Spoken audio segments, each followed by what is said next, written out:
Unity.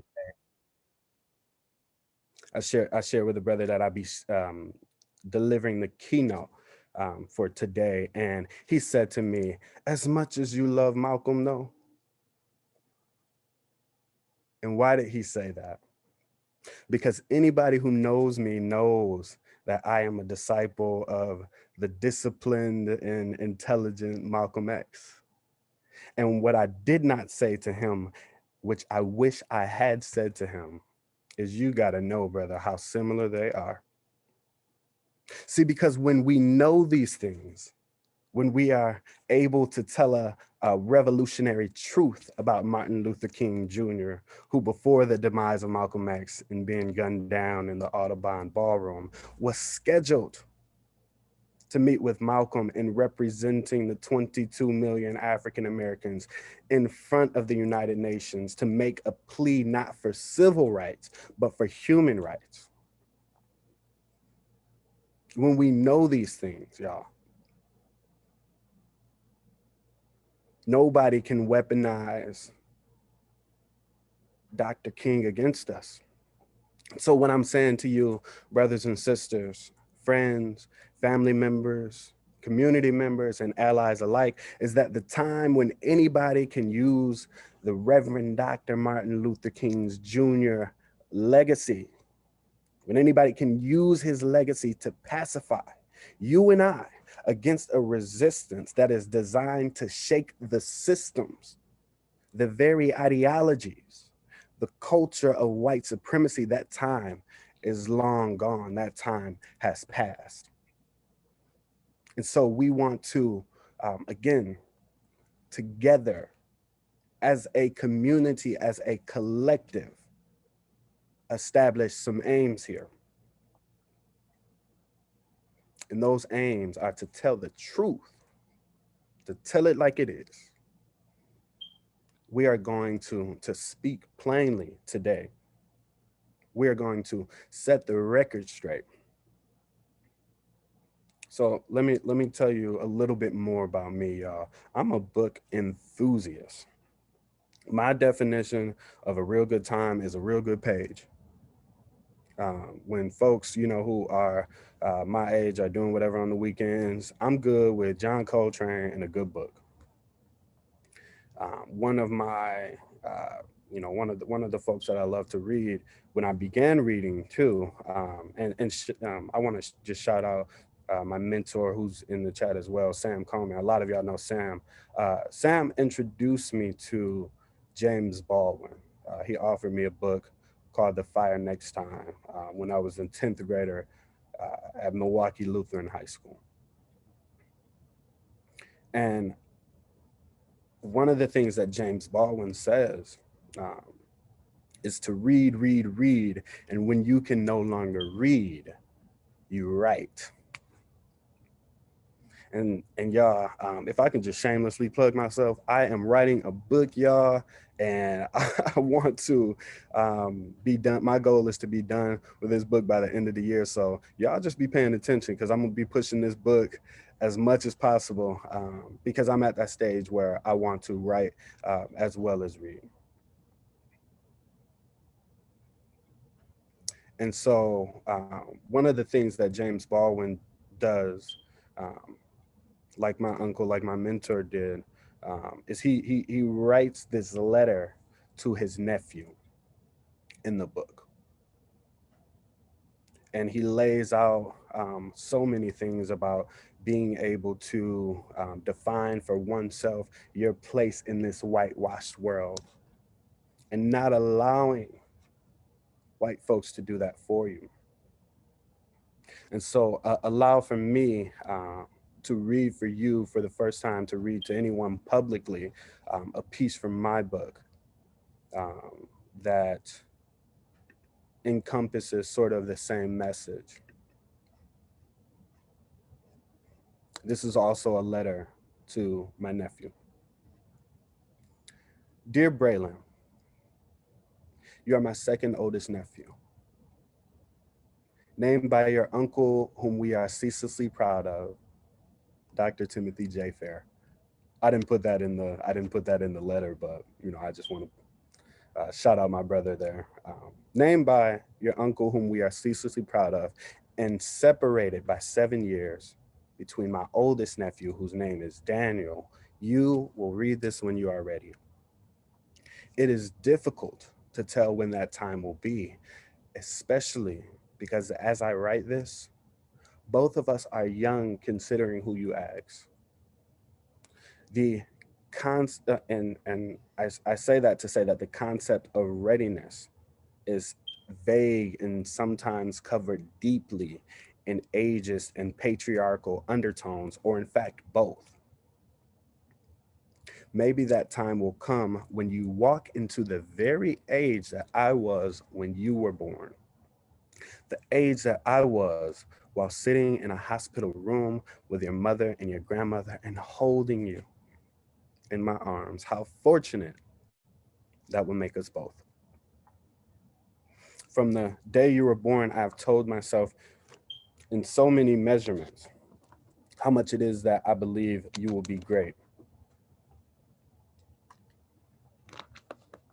During my days in the South, and particularly the nights where I carried nothing but the expectations your grandmother and your grandfather had set in place for me, more than anything, I believed part of your greatness would be the product of my devotion to academia and my plight for success. It is important to realize that the concept of success in our family is in itself unique from the general Western world. It is not related to the word in the Western world at all, in the Western sense at all. In our family, we are not so much married to capitalism and the myth of meritocracy as other families tend to believe in aligned social behavior around. Success for us is the uncompromisable idea of living in a world where it is not speculative to so much imagine dignity for oneself. See, success is the ability to live a full and dignified life without barriers. I have prayed for your success, but more importantly, I am working for it. See, because I know the measures and sacrifices that men in my life, like my brother, whom you call your Uncle Timmy, have made to ensure that I am successful. I want you to know that I am willing to go there for you. When I see your face, I can simultaneously see the face of your mother, who is my sister, my big sister. When I call you by the name we gave you when you were just a baby, Bray, I think about the name our family gave your mother when she was a baby. For my big sister, whom we call Dee Dee, it is true she conceptually understands dignity. See, our house on 6th Street in Milwaukee allowed us to see straight through the windows of wretched homes. We each can vividly recall the reality of the kids next door, the house next to theirs, and so on. Each of them so mangled in disaffection and a level of alienation. We knew the names of children who believed their worth was not measured by self examination, but by the countless prejudices carved out by the manacles of white people. And see, I want to pause here, um, because this is where I start to think about the life and the work of Dr. King and how it is ever so important that we begin to define for ourselves our own names, our own legacy, so that nobody can weaponize our names, our legacies, who we are against us, to pacify us, to make us feel small in this large world. And so instead of their own names, the kids next door, they truthfully believed that their names had been 68% or 78% or 7 out of 10 young Black children. See, these are the hard truths. We, as in your mother, our siblings, we have talked about how that could have very well been us. But I want you to know that when the day comes when white people attempt to give you a new name like 1 out of 5 Black men. You are to tell them your mother's name instead. You are to let them know the names of your uncles who are working tirelessly for your success. Tell them exactly who you are, Bray. The day will come when you are tempted to hate. The rise of hate in this country that we live in has brought out the ugliest history we have possibly seen from any peoples anywhere. From the low hanging trees of backwood Texas and the marshes of Mississippi to the sundown towns in both the Midwestern and West Coast states, this country has reminded Black people time and time again that they will continuously find unique ways to hate us. I know the reprisal and the backlash that I will get when I say to you, there are some beautiful things to come from hate. I'm going to pause because I'm going to say this. Dr. King, the Reverend Dr. Martin Luther King Jr. is a beautiful thing that came from hate. There are some beautiful things to come from hate. One of those things is love. And in this sense, it is a love that cannot be explained by our own discernment, for we, Black people, have loved this country and white people who control it for so long that we have forgotten to love on each other. And it took folks like Dr. King, men and women like the Reverend Dr. Martin Luther King Jr., to remind us to love on each other endlessly and in a revolutionary way. And I do mean this because I've seen it with our own family. Bray, my father, your grandfather, whom you call Pawpaw, is an example of this. We all have examples of this. For years, he has drunk white people's alcohol. He has slept in their jails. He has straightened his hair and wanted me to do the same to mine. He has served in their armies. And the one thing that is most intriguing to me, because it is also true for me, he has loved their God.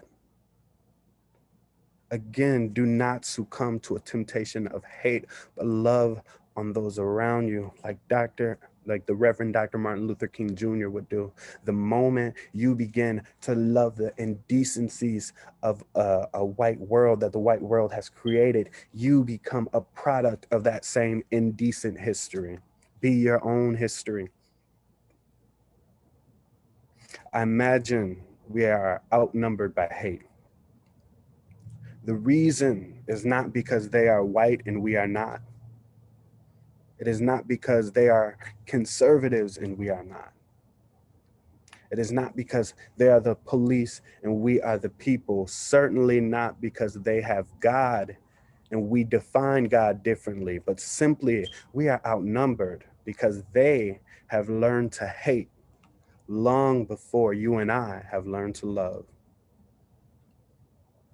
And thank you. That's the letter to my nephew. So I wanna bring it back. I want to bring us back because I know we have the Q&A coming up soon. This is my conclusion. Everything that I have said to you so far has carried the same message. And again, I talked about how I work with the Peak Initiative. And again, we can talk in a few short minutes about what that means. I mean, or what my work looks like.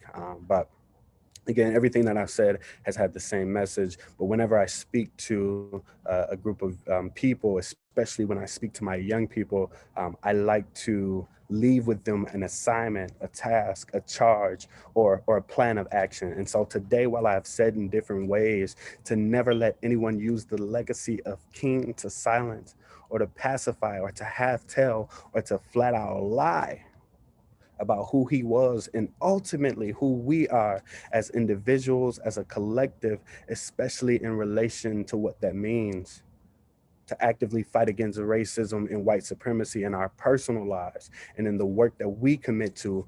One thing that I did not say, and this is the call to action, is to be brave. The legacy of the Reverend Dr. Martin Luther King Jr. is to act bravely. Too many of us have confused nonviolence with cowardice. Can you imagine standing in the faces of evil and oppression, and some of that evil and oppression spits on you, or punches you, or sicks their dogs on you? See, Dr. King was stabbed before he was shot, long before he was shot, by a Black person, I might add. See, sometimes your skin folk ain't your kinfolk. But can you imagine standing in the middle of all of that violence and making a decision not to fight back? There is nothing more courageous than nonviolence. So again, it is not easy to stand in the face of your oppressor and to remind them that Dr. King wasn't no punk. To say publicly and out loud the truths about the Reverend Dr. Martin Luther King Jr., it takes bravery, y'all. Walk with me for a second, I'm closing, I'm wrapping up here. Walk with me for a second. I want everybody to close their eyes. Let's do this exercise together. I want everybody to close their eyes. Imagine that the year is 1966. You are living on the west side of Chicago in the dingiest, smallest apartment you could have imagined, and you are being poorly treated by your landlord. Y'all, this is the life of a 37-year-old Reverend Dr. Martin Luther King Jr., who had just moved his wife and kids to the city of Chicago that year. That's right. Martin Luther King Jr. stayed in Chicago.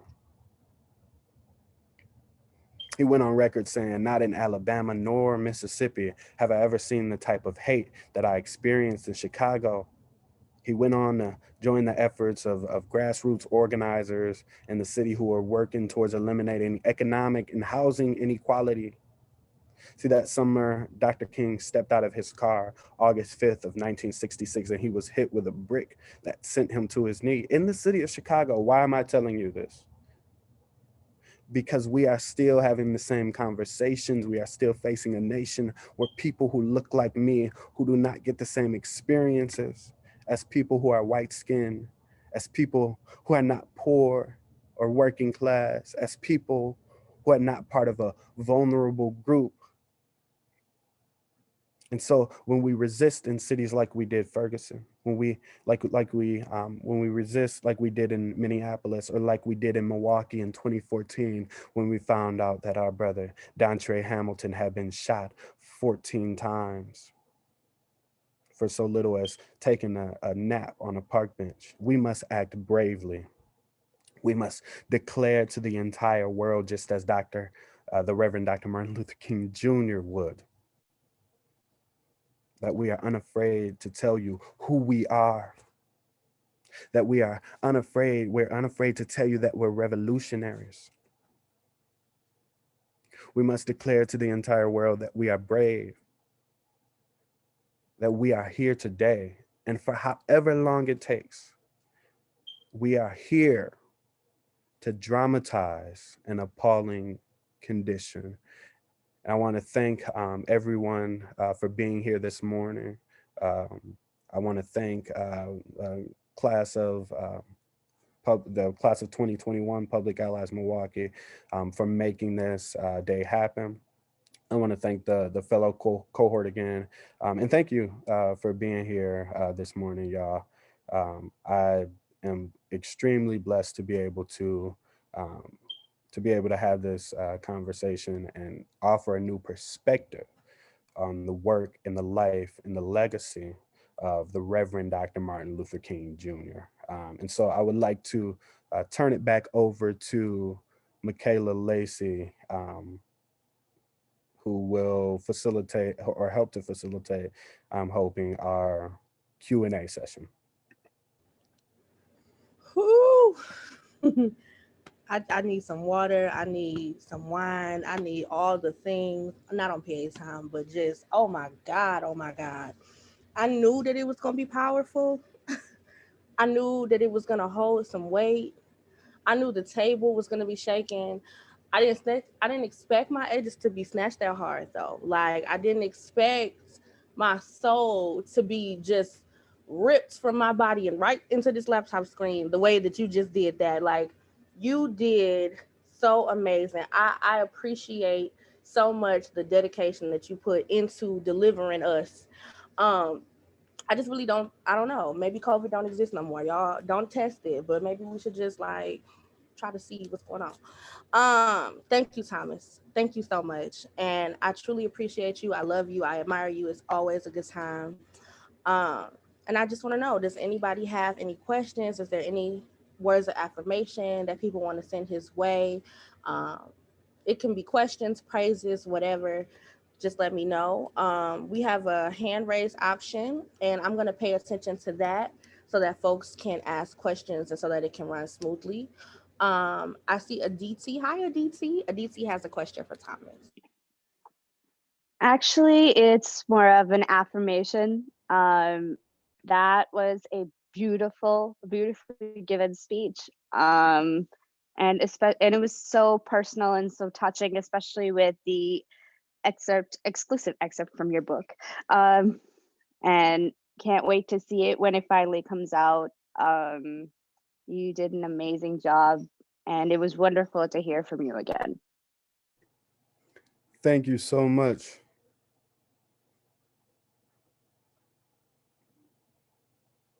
Thank you, Aditi. And I'm looking at the chats. Also, please feel free to unmute for verbal praise. Like I know y'all jumping out y'all bodies right now because I know I am. So if we can take some time to unmute and just communicate that way and lift him up that way, please feel free to do so. I do want to point out that some folks are sending questions in the chat, and Tasia asks, "Did you take the Kingian nonviolence training?" Uh, um, Tasia, I did not.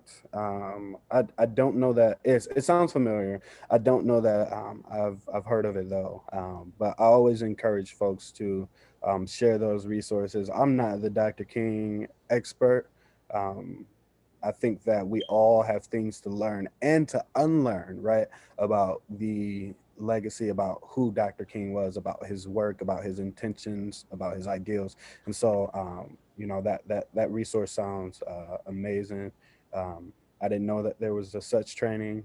And so, if you are able at some point to share with folks the Kingian nonviolence training, I encourage you to share that throughout the day, when and if you have the opportunity to do so. Okay. I just wanted to say that you sound. I took the training like 3 or 4 times, and you sound like you took the training before. So that's why I asked. Because you sound like one of the moderators. So yeah. Thank you. So actually, as far as unmuting and giving his praises, I'm gonna make space for that at the end because I do see that there are some folks who have questions that they'd like to ask Thomas. So from CCG, I see. Thank you, Mr. Leonard. Can you please give an example of how Dr. Martin Luther King Jr.'s message and symbolism might be used as a weapon? If you feel comfortable, please share on your personal experience. Um, Personal experience. Okay. Why don't I start there?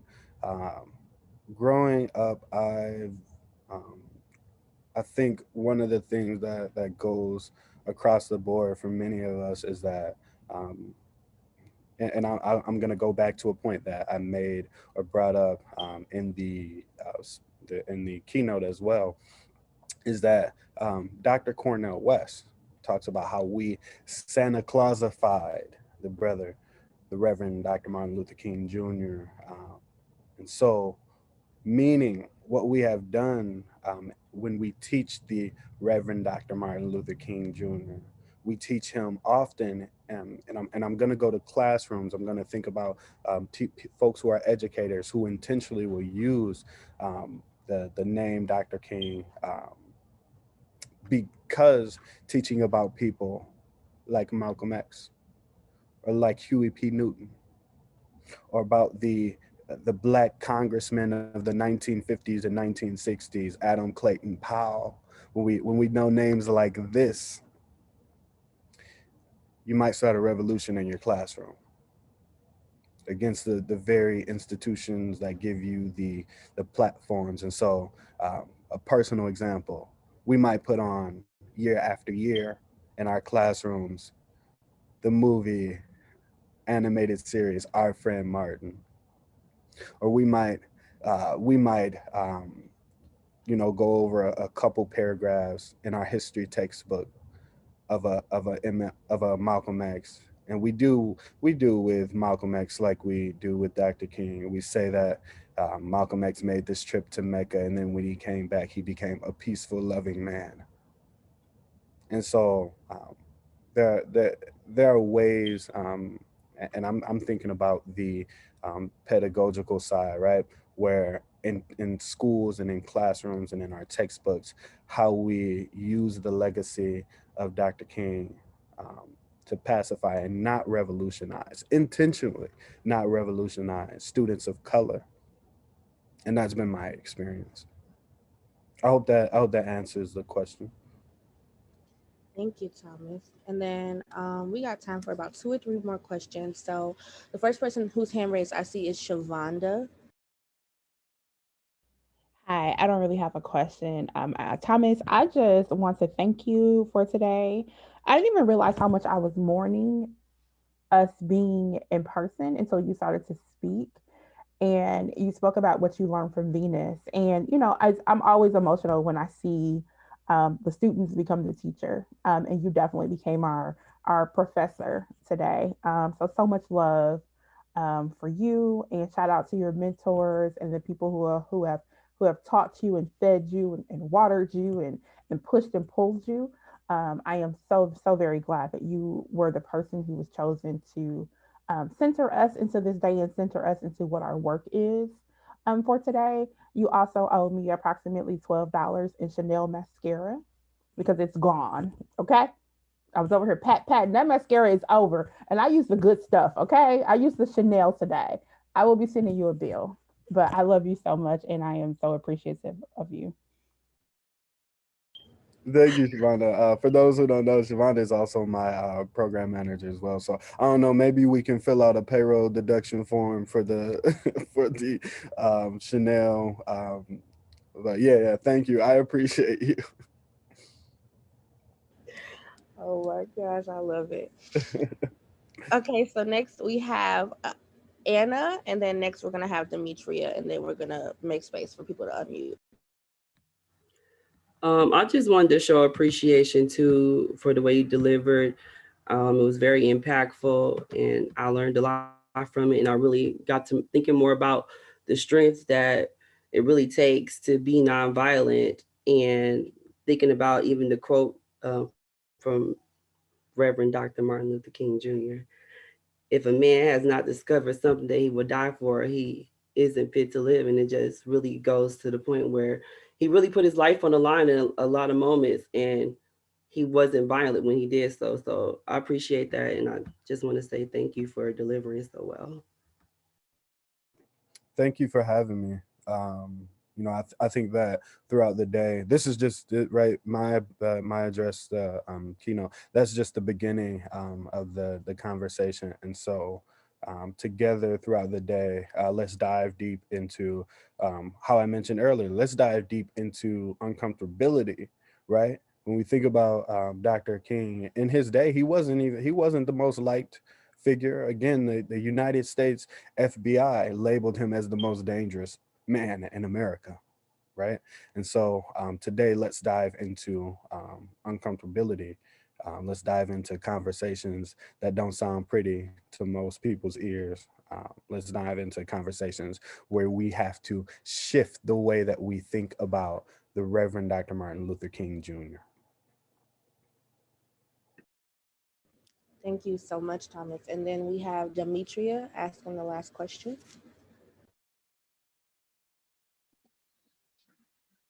Mr. Thomas Winter. I'm not going to take a lot of time now, but you know it's going to be shout out city at peak when we have our next meeting. So we'll leave that at that, and we'll do that later. You spoke of courage indirectly and directly a lot in this wonderful presentation that you gave us. What I'm thinking is, I think it takes a certain kind of courage to share your speaking and writing, and I'm wondering about some of the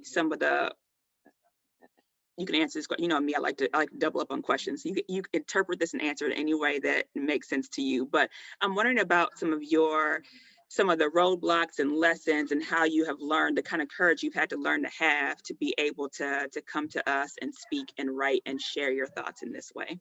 Like, how did you develop that courage?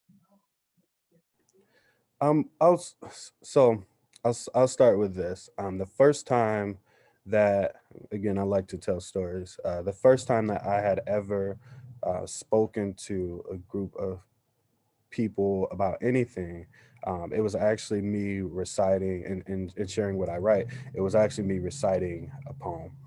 98.3 used to, I don't know if they still do this, maybe they do. 98.3 used to put on this like annual Dr. King. It was a competition, right? And so I was like, well, I got some help from Sam Coleman, my mentor, my uncle. I was like, well, let me doctor up, this little poem and let me submit. And that was terrifying to know that, number one, my my little poem was going to be all over the radio, that and my family, my mom's extra supportive, when I was in middle school and in high school. And so this poem, this piece was going to be everywhere. My mom, oh lordy lordy, my baby is sharing this poem with the entire world. And that embarrassment from family, and and that uncomfortability, right, of having to lean into taking a step further to be brave.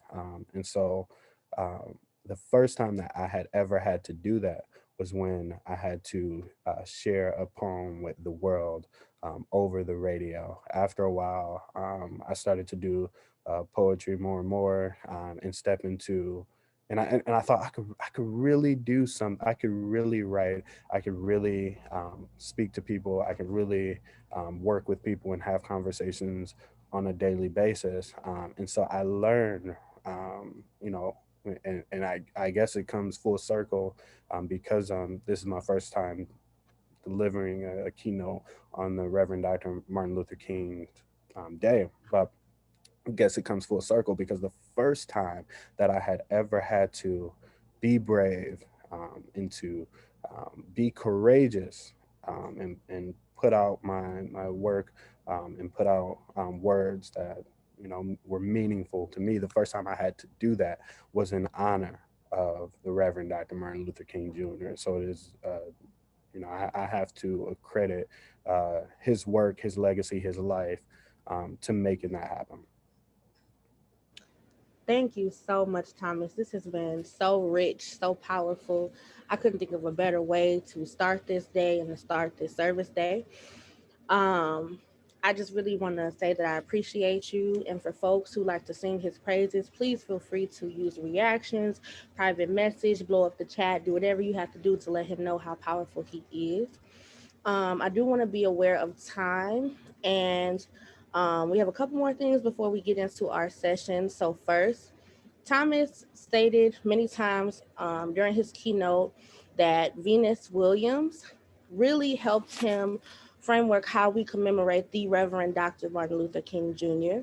And she is the mother to us all, Mother Nature, Mother Earth, um, the roots, the flesh, the tree, all the things, the leaves that's falling off, the plants that help it regrow, everything that we love about the green spaces in this city.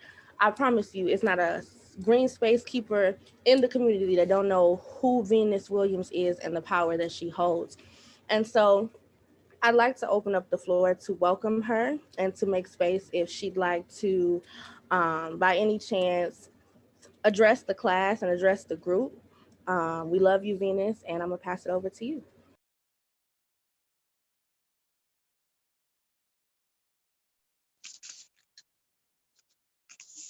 So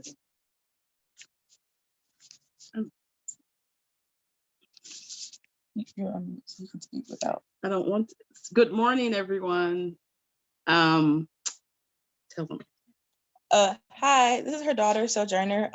She's kind of overwhelmed right now with emotion. We were just talking about her like not having it this year, because it is like a really, like it is normally a big day for us. And so she's not in the space where she can speak at this moment, unless I think she's changing her mind. No, I just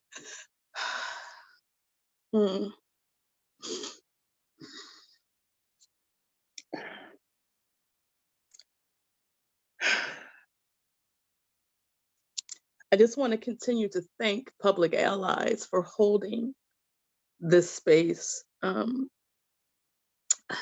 this way. It's been a very emotional morning for me to not be able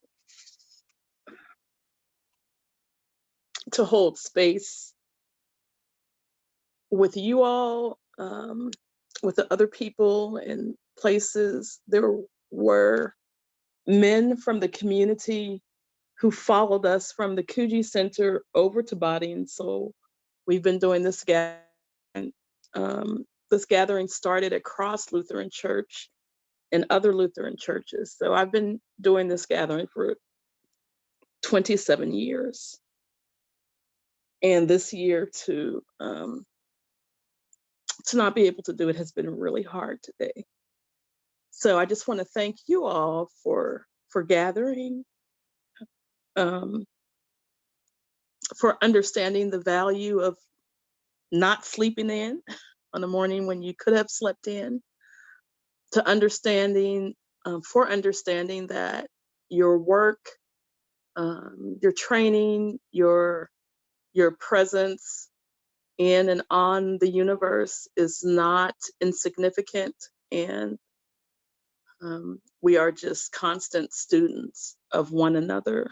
And so thank you for Shavonda for allowing me to be here. I am spending this day in a different kind of service in our home, chopping vegetables, tons of vegetables for tomorrow's soup. And so as I cook today and head over to, as the soup makes its way to funky fresh spring rolls, know that even in the slicing and dicing, I am thinking about community. I am thinking about who this soup will nourish, and I'm thinking about all the different ways that we will nourish. As I was sharing with Sojourner, just to close my thoughts for now, and as I started to say, there were men who followed us from the Coogee Center to Body and Soul Healing Arts Center who were without a home and safe spaces. And so this day was the only day of the year that I could see them and touch them and feed them. And so I awakened today wondering where they are. Are they safe? Are they loved? Are they well? So again, thank you for just allowing me to pop in. Know that it's just really important to me, and it makes me so how many more so happy that you all are doing this. And I look forward to our time together very soon. So be well. Peace. Thank you so much, Venus. So much. We truly love you. We lift you. We appreciate you. Um, and you are so powerful and so wonderful. And I am just content with leaving things where they are with that. I think that there was so much richness in every voice we've heard today. And I just hope that you continue to, as people who are participating in this, continue to praise yourselves as well as praise the voices that we've been able to hear today. So thank you. And I am going to pass this over to Darlene to close us out with a quick note. And then without further ado, we have a list of sessions that will be held, and those can be found on the website. Um, if there is a fellow available to drop I see Shavonda just dropped it. And you can find the links to the conversations you like to participate in. And so thank you all so much. And I'm going to pass it to Darlene to close us out. Thank you so much, Michaela. You're hosting beautifully, so thank you for getting us started this morning. I'd like to thank Thomas again for his keynote, and I'd like to thank Miss Venus for coming and sharing space with us briefly. We appreciate you, and you have been the catalyst and inspiration for so much of our learning, so much of the growth that public allies have had in Milwaukee. And thank you for being here in this space. I just wanted to take a couple of seconds to ask the class of 2021 um, to check the Facebook page, our class of 2021 Facebook page, and our alleged, maybe alleged chat for a link to our Spotify playlist. So, sorry, y'all can see the dog in the background. But we've created a Spotify playlist for us to play music during the transitions and throughout the day. So I hope that y'all will join me in adding to that playlist so that we can get folks hyped up and excited for the sessions to come. We have about 5 minutes yet. Um, yes, Darren, you can have the link. The link right now is only with the current class, but I will send you the link to the Spotify playlist if that's what you're asking for. The link to the sessions are also being added to the chat currently, and each session has its own link. So thank you so much. Yes, add to the playlist. So thank you so much for joining us so far, and I'll see you in the session you choose in about 4 minutes. Thank you, y'all.